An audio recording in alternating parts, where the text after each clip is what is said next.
Siapa yang mampu untuk berkurban, berkurbanlah. Sebab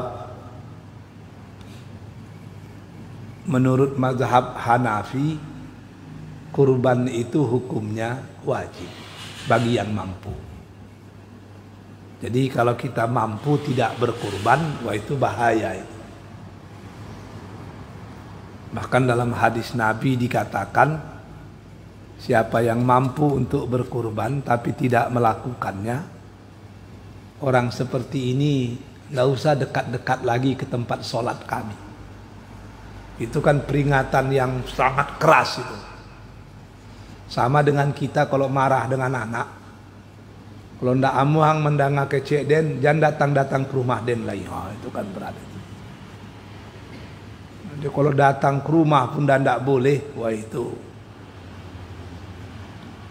Mazhab Hanafi menyatakan bahwa kurban itu wajib berdasarkan ayat Al-Quran, Inna a'toina kal kausar fasalli li rabbika wanhar. Kami sudah memberikan kepada kalian nikmat yang banyak.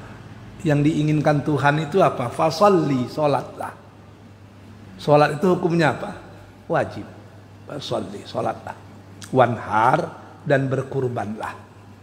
Kalau sholat hukumnya wajib, wanhar dan berkurbanlah tentu hukumnya wajib juga. Ini menurut mazhab Hanafi. Tapi sebenarnya kalau kita mau berpikir secara jujur, memang hampir semua kita bisa berkurban. Di masjid dekat rumah saya itu 2.600.000. Di sini berapa? Nah, sama berarti kan. Kalau 2.600.000 kita bagi 364 itu bagi 364, amun ndak penggalih kok ndak ngerti ya matematika kok. Artinya kan sekitar 7.000 rupiah sehari. 7.000 rupiah itu. Tuh ama-ama juga apa-apa menabung 7.000 rupiah sehari, setiap tahun apa-apa akan menjadi peserta kurban. 7.000.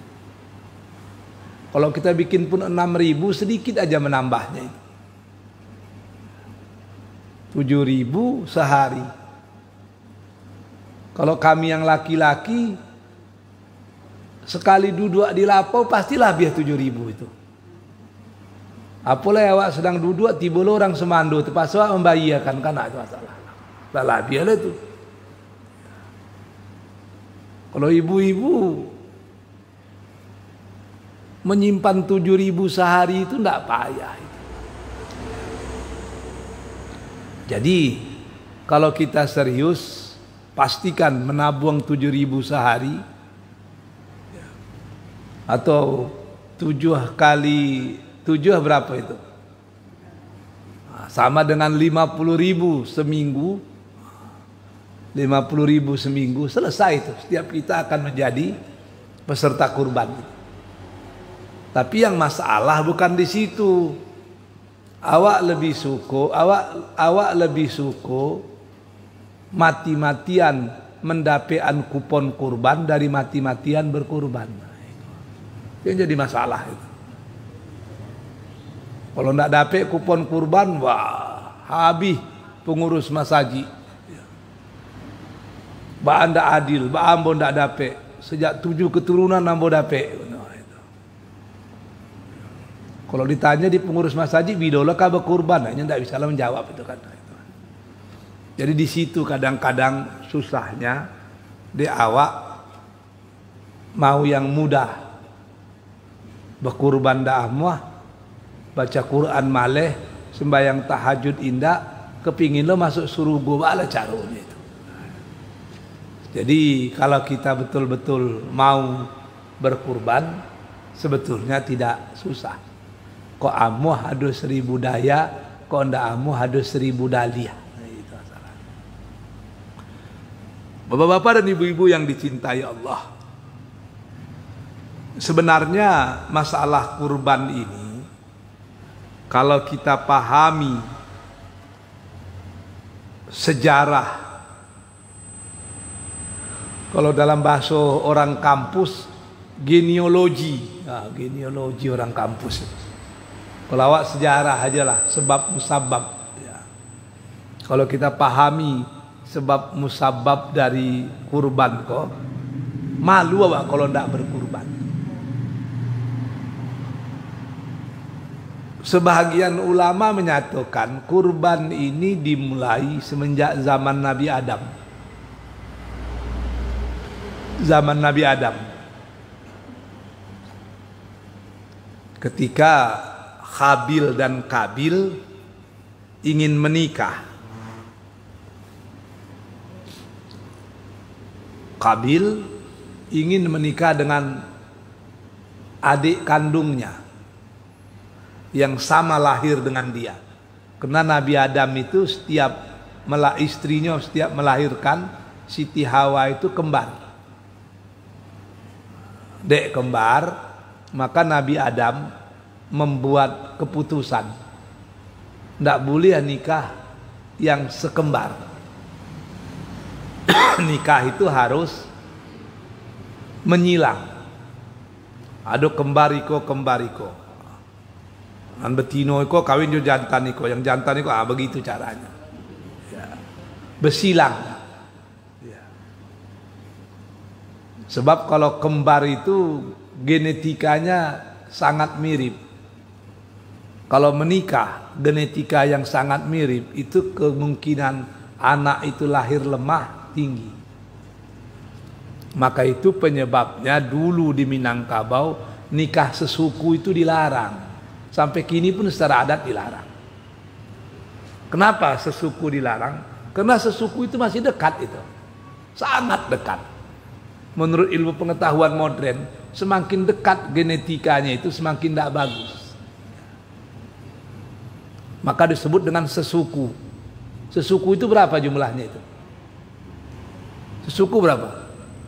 50. Yang paling kecil berapa sebetulnya? Kalau hitung-hitungan orang Minang ini, yang paling kecil berapa? Serimi. Serimi itu kalau orang tua-tua dulu tahu serimi. Di atas serimi stali. Stali. Saya masih sekolah di Tawalib Padang Panjang, masih selalu mendengar stali. Di atas stali baru sesuku. Nah, itu. Jadi kalau stali itu kan 25 rupiah itu. Nanti naik menjadi 250 rupiah. Bara-bare segantang mak stali katanya. Maksudnya 250 rupiah. Saya masih mengalami itu beras 250 rupiah dan makan nasi rameh di Gumarang itu 300 rupiah, masih dialami itu. 200, 300 masih mengalami. Kalau sesuku di atas itu 50. Kalau orang-orang kaya kini sejuku dinyo 50 juta itu. Jadi sesuku itu sangat kecil, sekitar 50 orang.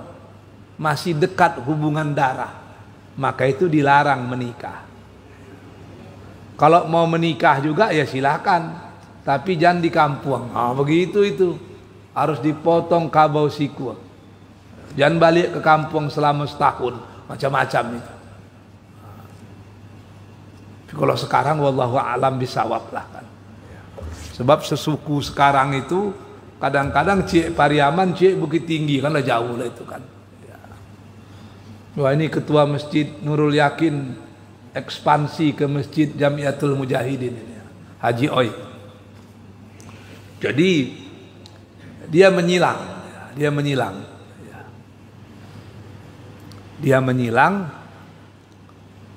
tapi Kabil tidak menerima. Saya masih akan menikah juga dengan adik rahim dengan saya. Nabi Adam tentu tidak bisa pula terlalu memaksa. Kalau demikian kita serahkan saja kepada Allah. Caranya bagaimana?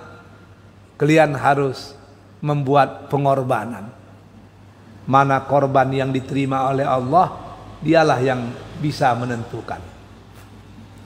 Habil dicarinya domba yang bagus, letakkannya di bukit. Si Qabil dicarinya tanam-tanamannya, karena dia petani. Kalau si Habil dia peternak. Diletakkanlah di bukit juga.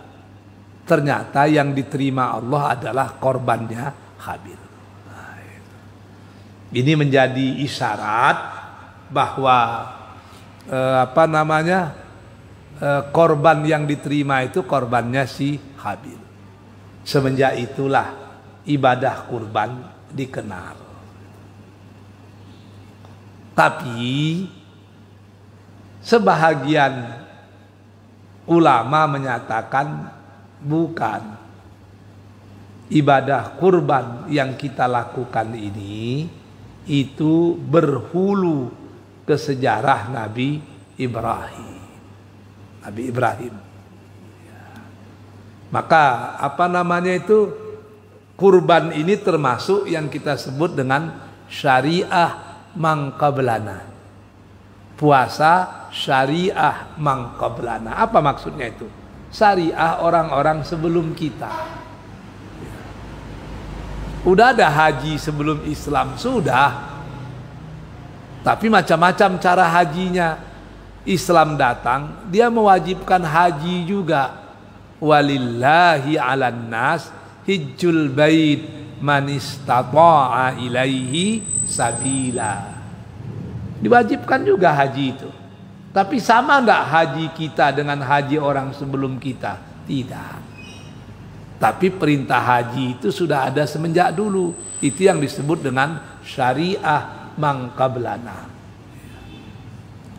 Puasa sudah ada belum? Sudah.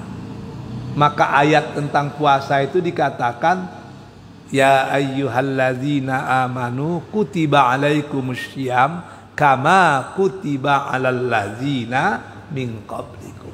Sebelum kita juga sudah ada itu puasa. Tapi puasa kita tentu berbeda dengan puasa orang sebelum kita. Sholat sudah ada, sudah. Tapi sholat sebelum kita itu berbeda dengan sholat yang sudah diterima oleh Rasul ketika melaksanakan ibadah Isra, ketika melaksanakan Isra Mi'raj. Jadi intinya itu syariah mangqablana. Begitu juga dengan kurban, sudah ada itu, sudah ada. Cuman kurban kita tentu berbeda dengan kurban orang sebelum kita. Tapi sudah ada. Lalu kurban yang kita lakukan sekarang itu dimulai di zaman Nabi Ibrahim. Ketika Nabi Ibrahim alaihissalam diperintahkan oleh Allah mengorbankan anak kandungnya sendiri yang bernama Ismail. Anak itu ditunggu-tunggunya kedatangannya. Bukan setahun 2 tahun, tapi 80 tahun. 80 tahun dia menunggu itu. Setiap hari berdoa, Rabbi habli minas salihin. Ya Allah, tolong berikan aku anak yang soleh. Anugerahkan aku anak yang soleh. Setelah 80 tahun menunggu, barulah istrinya yang bernama Siti Hajar itu mengandung. Oh, gembira hati Ismail, hati Ibrahim. Istri sudah mengandung. Ditunggu-tunggu, akhirnya lahirlah seorang anak laki-laki. Yang anak laki-laki itu diberi nama Ismail. Jadi Ismail itu bukan bahasa Arab itu. Seperti Ibrahim itu bukan bahasa Arab itu. Itu bahasa sebelum ada orang Arab. Sebab orang Arab ada itu setelah Ismail. Nuh, Harun, Luqman, Salman, itu bukan orang Arab itu. Sebab tidak ada timbangannya. Kalau nama Arab itu pasti ada timbangannya. Ketua Masjid Nurul Yakin, Fathul Khair, itu ada timbangannya. Fathu berasal dari kata-kata fataha, yabtahu, fathun, pembuka. Khair, kebaikan. Fathul Khair, pembuka kebaikan. Entah indah, wallahu a'lam gitu. Ada timbangannya itu. Jadi kalau bahasa Arab itu pasti ada timbangannya. Ar-Rahman berasal dari kata-kata rahima atau rahama, yarhimu, rahman, itu ada itu timbangannya. Tapi kalau Ismail tidak ada itu, Ibrahim tidak ada timbangannya, maka dia termasuk kepada azam. Apalagi Suwarno, itu tidak ada timbangannya itu. Lebih susah lagi itu. Jadi lahir anak itu Ismail. Baru beberapa minggu lahir, sedang lemah-lemahnya dapat perintah. Apa isi perintah itu? Ibrahim, antar anakmu dengan istrimu ke lembah sunyi, sepi, tak berpenghuni, namanya Bakkah. Antar ke Mekah. Dalam Quran Bakkah namanya. Diantarlah. Karena perintah Allah tidak mungkin Ibrahim menolaknya. Sampai di Mekah itu memang Mekah pada waktu itu kering kerontang, padang jarak, padang tekukur, tidak ada apapun di situ. Pokok kayu pun tidak ada, sehingga nggak ada binatang yang mau tinggal di situ. Sebab binatang perlu air. Sementara di Mekah pada waktu itu tidak ada air. Para pedagang, para musafir tidak mau lalu dari Mekah itu, karena tidak ada yang diharapkan di situ. Tinggallah di Mekah. Baru beberapa hari tinggal, datang pula perintah yang lebih hebat dari itu. Ibrahim kembali ke Palestina. Anak dan istrimu tinggalkan di situ. Wah, anak baru umur beberapa bulan, istri baru melahirkan, masih lemah, disuruh tinggalkan di tempat yang tidak ada kehidupan. Macam mana caranya itu? Tidak ada kehidupan di situ. Tapi karena perintah Allah, ditinggalkannya anak istrinya di situ. Oh, sedih hati Ibrahim. Tentu lebih sedih lagi hati Siti Hajar. Ditinggalkan di situ. Ibrahim pergi menangis. Siti Hajar ditinggalkan juga menangis. Kalaulah waktu itu Siti Hajar bisa bernyanyi, tentu dinyanyikannya lagu Bapisah bukan nyoba carai. Oh, sedih itu, sedih itu, sedih. Bikilah. Kalau tempat itu ada orang, ada kehidupan, masih enak. Semiskin-miskin orang di Pekanbaru ini tidak akan mati kelaparan. Paling tidak minum air keran di masjid masih gratis itu. Ini air pun tidak ada, macam mana caranya? Sedih. Saya teringat itu. Ketika di antara ayah saya sekolah ke Tawalib Padang Panjang tahun 83 itu diantar. Gembiralah kita. Waktu itu Padang Panjang masih dingin, nggak macam sekarang. Tiap hari hujan. Saya kedinginan, ayah saya pun kedinginan. Untung ayah saya juga sekolah di Tawalib juga. Masuk tahun 53, keluar tahun 58 PRRI, dia pulang balik. Saya masuk 83. Jadi 30 tahun kemudian saya menggantikan ayah saya di Tawalib. Lalu Ketika hujan itu dibukanya jaketnya, dikasihkannya ke saya. Oh, dia kedinginan juga. Rupanya ayah itu begitu. Tidak boleh nampak anaknya dingin walaupun dia membeku itu. 3 hari dia di Padang Panjang, selesai urusan dia balik ke Siantar.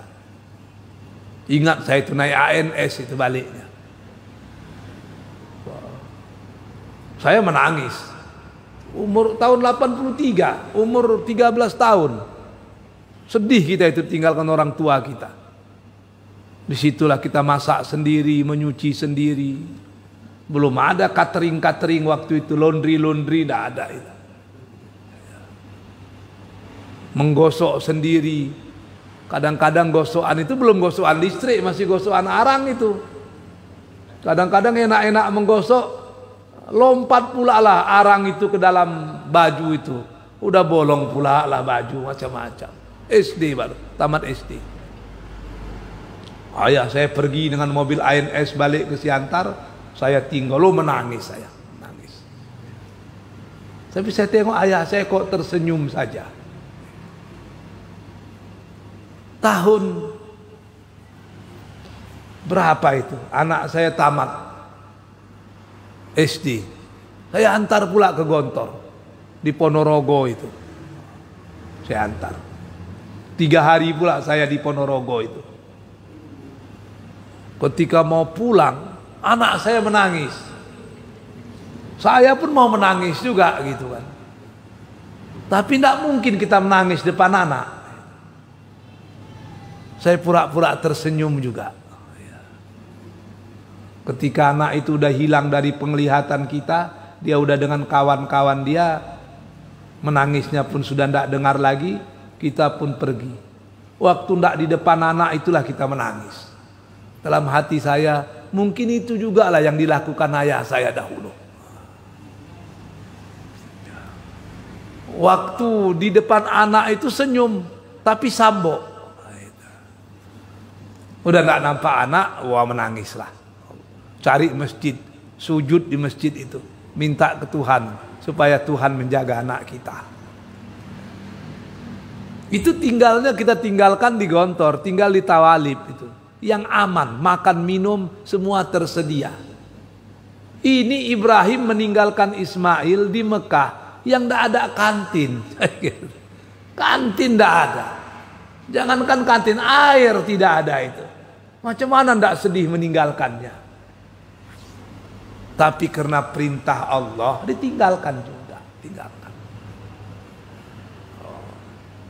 Siti Hajar menangis. Ismail tentu belum tahu apa yang terjadi. Ibrahim pun menangis. Dia berjalanlah dari Mekah menuju Palestina. Saya tidak tahu macam mana cara berjalannya itu. Kompas tidak ada, apa tidak ada itu. Tapi begitulah pertolongan Allah. Sampai juga ke Palestina itu. Sejam 2 jam masih oke. Masuk jam ke-5 ke-6, Ibrahim sudah menangis, Ismail sudah menangis. Disusukan. Karena tidak makan, kering. Air susu pun ikut kering. Akhirnya menangis Ismail itu. Siti Hajar bingung kemana mencari air ini untuk minum dia dan untuk minum anaknya. Diletakkannya Ismail di pasir, dia pun berlari-lari mencari itu air untuk anak dan untuk anaknya dan untuk dirinya. Nggak ketemu itu air. Berlarilah dia dari Bukit Safa ke Marwah, terus putar-putar, nggak juga ketemu. Inna nasrallahi qarib. Pertolongan Allah itu sangat dekat. Dalam keadaan menangis, kaki Ismail itu menyepak-nyepak lantai, menyepak-nyepak pasir. Dari pasir yang disepak itu muncullah air. Makin lama makin banyak. Melihat air muncul, Siti Hajar pun berlari ke situ. Dibuatnyalah dengan tangannya kolam kecil. Dia pun berkata, zam zam zam zam, berkumpullah. Maka jadilah pada waktu itu telaga pertama muncul di Mekah. Oh, minumlah Siti Hajar. Dengan dia minum, maka susunya pun berisi. Disusukannya lah anaknya tadi. Anaknya pun ikut minum. Setelah air muncul, burung-burung melihat. Burung-burung pun datang. Ketika burung-burung datang, air sudah makin banyak, pokok kayu pun mulai tumbuh. Melihat burung-burung banyak, musafir yang mau pergi ke Yaman atau yang mau pergi ke Syam terkejut. Loh, kok ada burung di lembah itu? Biasanya tidak ada. Berarti ada air. Kalau ada air, berarti kita bisa singgah di situ.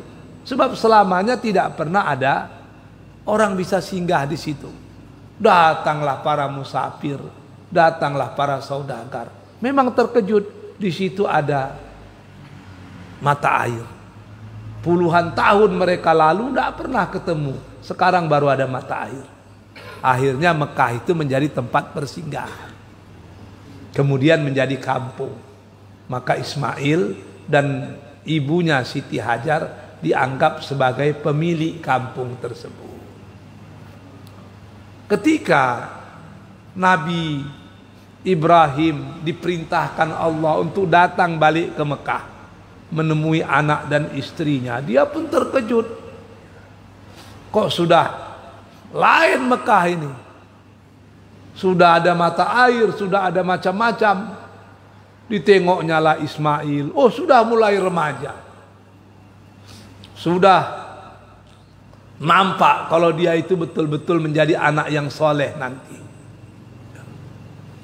Dipeluknya Ismail, wah sayang betul. Sebab enaknya punya anak itu kan sampai umur 15 aja, enggak sampai umur 13 itu. Kalau dia umur 7, umur 6, umur 5, kemanapun kita pergi diikutnya itu. Kita mau keluar, mau kemana ya? Kita mau pergi, mau kemana ya? Ayah mau ke masjid, ikut ya. Ayah mau ke pasar, ikut ya. Oh ikut itu kemana aja. Tapi kalau anak sudah umur 17 tahun, mau dia ikut kita lagi itu? Tidak ada. Kita ajak pun payah itu. Kita ajak payah. Kenapa? Dia punya dunia yang lain. Sudah punya dunia yang lain. Saya rasakan itu. Tapi begitu saya menikah, saya rubah lagi. Kemanapun ayah saya ngajak pergi, saya pergi. Sebab saya pikir-pikir tidak akan lama lagi kita bisa bergaul dengan dia. Mudah-mudahan di akhir hidupnya dia merasakan kedekatan dengan kita. Saya tinggalkan anak saya itu. Kalau bisa dibawa, dibawa. Yang penting apa kata ayah kita pergi. Oh gembira hati Ibrahim itu. Gembira hati Ibrahim melihat anaknya cerdas, tegas dan lugas. Gembira.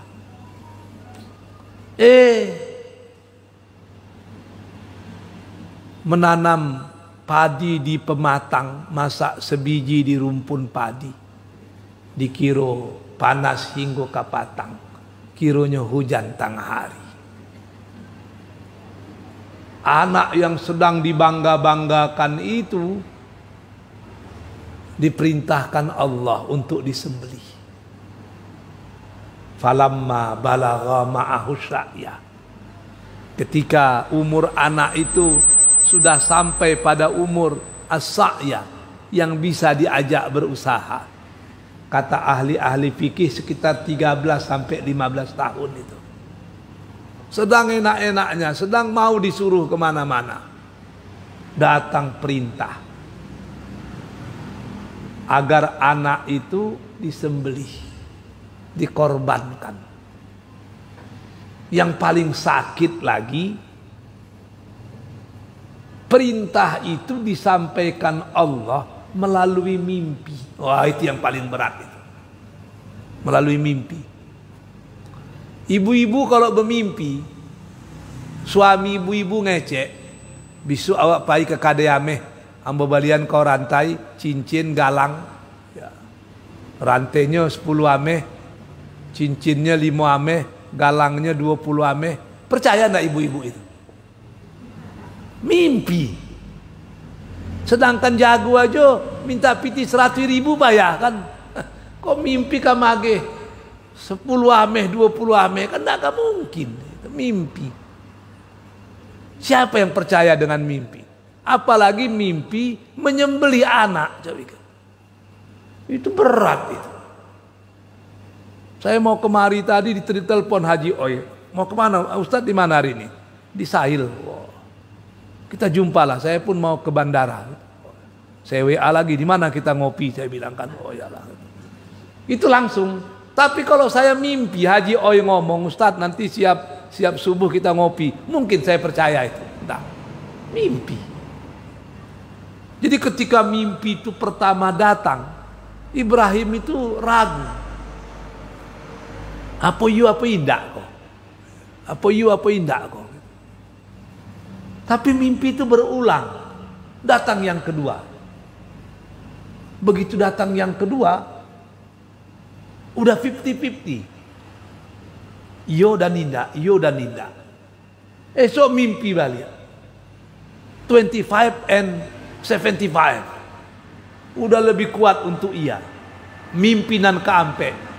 100% absolutely yes. Iko ndak main-main kok. Iko bukan mimpi, kok wahyu kok. Kok kayu yo kami. Kok gayung yo putri. Ndak ada cerita kok. Ini perintah Allah untuk menyembelih anak kandung sendiri. Yang jadi masalah, bagaimana menyampaikannya kepada Ismail? Anak ini udah umur 15 tahun. Pangkalangannya hampir sama aja pangkalangan ayahnya. Kalau inyo ndak amuah, inyo lari ke mangawa. Bagaimana caranya ini? Berpikir, berdiskusi dengan istri. Istri pun terkejut. 9 bulan 10 hari anak itu dikandungnya. Sekarang harus disembeli oleh ayahnya. Tapi Siti Hajar itu bukan calang-calang orang. Bukan orang sembarangan. Begitu Ismail Ibrahim suaminya menyampaikan ada perintah dari Allah, maka Siti Hajar hanya bisa mengecek, suamiku, anak itu titipan Allah kepada kita. Kalau nan menitip mabia, apa nan bisa kita lakukan? Mungkin sampai di sinilah rezeki kita bisa bersama dengan anak kandung kita. Begitu istri yang baik itu. Tugasnya menyempurnakan keimanan suami. Istri lah oke, inyo pun lah oke. Ba'aka menyambut kanan. Akhirnya tibalah waktu di mana Ibrahim harus berkata yang sesungguhnya kepada anaknya. Dipanggilnya anaknya. Mereka pun duduk face to face. Lalu berbicara heart to heart. Apa kata Ismail? Apa kata Ibrahim kepada Ismail? Ya bunayya, wahai anak kandungku, anak kandung sibiran tulang, paube hati palarai damam, jarek tungga dalam diri.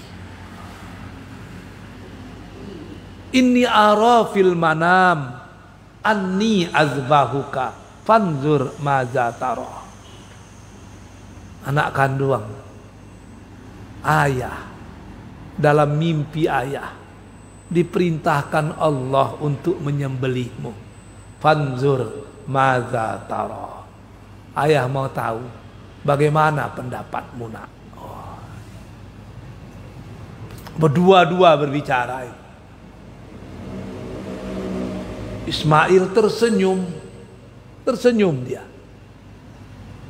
Apa katanya? Ya abatif al ma tu'mar satajiduni insyaallah minas sabirin. Ayah, jangan risau, jangan galau, jangan resah, jangan gelisah, jangan ragu, jangan bimbang. Lakukan sajalah apa yang diperintahkan Allah. Insya Allah engkau akan mendapati aku termasuk orang yang sabar. Di mana dua anak dan macam itu kini tuh? Kalau anak kita kini, kita bilang, nak, ayah bermimpi nak, Allah menyuruh ayah untuk menyembelihmu. Bagaimana pendapatmu nak? Anak-anak kita akan menjawab, ayahku, sebelum ayah menyembelih aku, izinkanlah aku menyembelih ayah terlebih dahulu. Itu yang terjadi kini, la ilaha illallah. Beda Ismail itu beda. Jadi kalau ibu-ibu dan bapak-bapak kepingin punya anak seperti Ismail, mudah. Bagaimana caranya? Jadilah ayah seperti Ibrahim. Awak kepingin punya anak seperti Ismail, tapi awak jadi ayah seperti Fir'aun, ya tidak mungkin. Jauh panggang pada api. Jadi kalau kepingin punya anak seperti Ismail, jadi ayah seperti Ibrahim, jadi ibu seperti Siti Hajar. Bare itu anak dan awak kandung 9 bulan 10 hari, disusukan 2 tahun, kini suami awak kemendabiahnya, bacaronya itu. Tapi Siti Hajar itu lain. Baik itu didangannya, itu perintah Allah. Ini senyum. Suamiku, anak itu amanah Allah. Kalau Allah kamambiaknya, kamang awak lah. Sampai sikolah rasa kiawak basuh dengan anak awak. Jadi itu sejarah panjang dari peristiwa kurban itu. Kalau Ismail rela disembelih, Ibrahim rela menyembelih anak kandungnya, Siti Hajar rela suaminya menyembelih anak yang dikandungnya 9 bulan, yang hidup bersamanya susah, dalam keadaan susah. Ketika Mekah itu belum berpenghuni, dia rela. Kok masih bare awak mengeluhan piti 2.600.000? Baalah cara ngecek ngala itu. Laika masuk surga juga lah itu. Menabung 7.000 rupiah sehari, ndak talok, kamu ngala itu. Nah di sini, kalau kita pahami sejarahnya, insya Allah, kalau kita memang punya kemampuan, tidak berat kita melakukannya. Unde Ustaz, kami ko bangse bana, miskin papa kedana, tidak ada piti Ustaz. Lalu baca caranya, ya kok tidak bisa setahun sekali, sekali 2 tahun pun cubu lah. Yang penting semangat berkurban itu ada. Kamu baca di internet itu, di satu media diceritakan, ada amai-amai di Jawa itu, karajonyo mencari kara-kara. Tapi setiap tahun bisa berkurban. Kara-kara yang dicarinya. Apa penyebab bisa? De amwah. Memang pakai darah itu untuk berkurban. Intan surullah yansurkum. Kalau awak memang betul-betul mau melakukan apa yang diperintahkan Allah, yansurkum, yakinlah Allah itu pasti akan menolong kita. Jadi bapak dan ibu-ibu sekalian, mari kita sukseskan ibadah kurban yang sudah diprakarsai oleh Mas Haji awak. Yakinlah, inna a'tainakal kautsar fasholli li rabbika wanhar inna syani'aka huwal abtar. Kok awak berkurban, yakinlah rasaki dimudahkan Allah. Dan yang paling penting, orang nan busuk hati kawa, nan ka berbuat jahat kawa. Itu yang dikatakan fasholli rabbika inna syani'aka huwal abtar. Allah yang akan memutus nikmat mereka. Artinya orang yang berkurban inyo berada dalam perlindungan Allah Subhanahu wa taala. Merasa itulah dan bisa sampaikan. Kembali minta maaf dia acok bana ndak pai kemari. Patang itulah mulai rami awak kan. Insyaallah